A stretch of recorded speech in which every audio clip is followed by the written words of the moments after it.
Hello, good people, and welcome to Excel Hacks for Productivity. One trick, 2 minutes to learn hours saved every day. In this short video, we'll learn how to sum if cells are not equal to a criteria in Excel.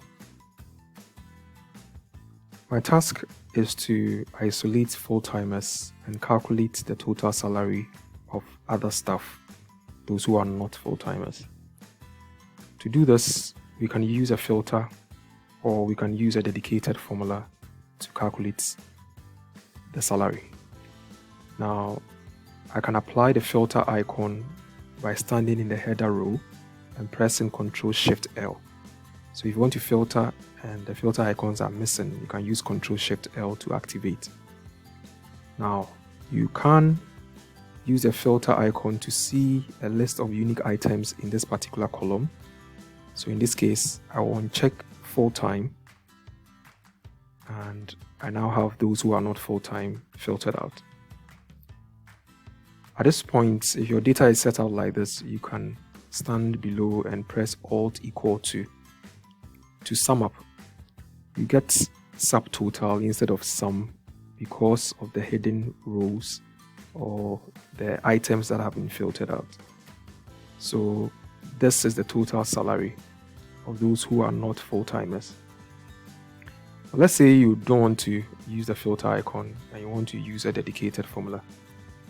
The thing with the subtotal function is that if the data changes, the formula will update. So to now have a dedicated formula, we can use Excel's SUMIF. So equal to SUMIF. SUMIF requires 3 inputs. The range is the column that contains the criteria, in this case status. So I highlight that, I bring my comma. My criteria is those who are not full-time. So to put in those who are not full-time, I'll bring a double quote and bring the less than greater than sign and then add the word full-time. Should be spelled the same way, even though it's not case sensitive. And then I close my double quotes. So this is my criteria. Okay.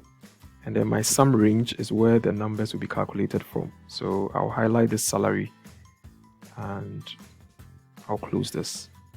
So in essence, what I'm doing is I am summing up all the salary minus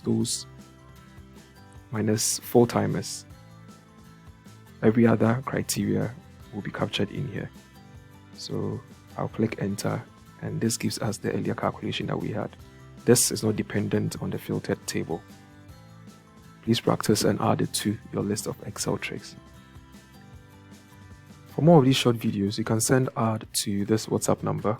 We'll add you to our broadcast list. Videos are sent to you on Mondays and Fridays. All our old videos are on our YouTube channel, Excel Hacks for Productivity.